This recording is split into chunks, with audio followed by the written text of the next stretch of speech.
गीता एक असहज सच से शुरू होती है। कृष्ण अर्जुन से ये नहीं कहते कि सब ठीक हो जाएगा। वो कहते हैं, तुम्हारी किस्मत तुम्हारे हाथ में नहीं है, लेकिन तुम्हारा कर्म पूरी तरह तुम्हारे हाथ में है। यहीं से ज्यादातर लोग गीता को गलत समझ लेते हैं। आज भी हम यही सवाल पूछते हैं, मेरे साथ ही ऐसा क्यों होता है? मैं मेहनत करता हूं, फिर भी फल क्यों नहीं मिलता? क्या सब कुछ पहले से तय है? कृष्ण का जवाब चौंकाने वाला है। किस्मत तय नहीं होती, कर्म फल बनता है। और वो भी एक या दो चीजों से नहीं, बल्कि 5 परतों से। पहली परत, कर्म खुद। गीता में कर्म का मतलब सिर्फ काम नहीं है। कर्म है आप क्या चुनते हैं, कब चुनते हैं और किस स्थिति में चुनते हैं। एक ही काम 2 लोग करते हैं, फल अलग होता है, क्योंकि कर्म का मूल्य एक्शन से नहीं, चयन से तय होता है। दूसरी परत, आपका भाव। कृष्ण यहां बहुत सख्त हैं।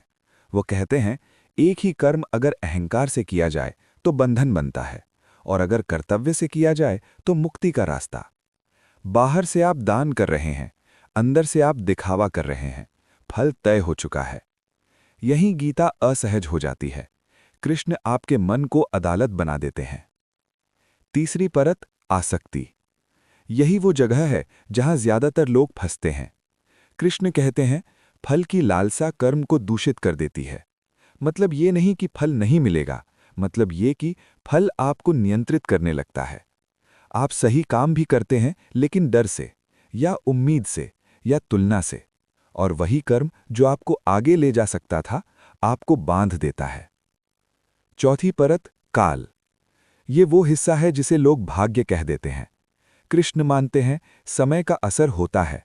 हर बीज तुरंत नहीं उगता। कुछ कर्म इस जीवन में फल देते हैं, कुछ अगले मोड़ पर, और कुछ सिर्फ आपको बदलते हैं, स्थिति को नहीं। यही सबसे चुपचाप होने वाला कर्म फल है।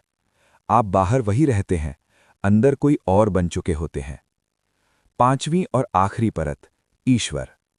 और यहां गीता सबसे ज्यादा गलत समझी जाती है। कृष्ण ये नहीं कहते कि भगवान आपके कर्म बदल देते हैं।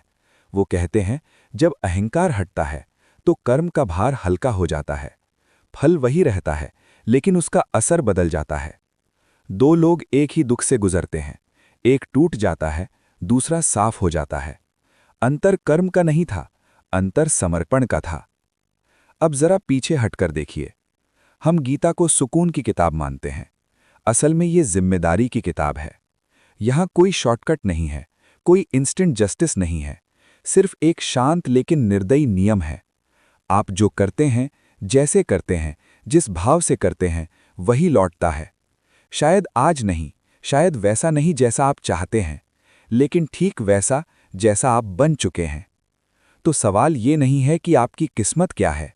सवाल ये है, अभी जो कर्म आप कर रहे हैं, वो आपको किस इंसान में बदल रहे हैं।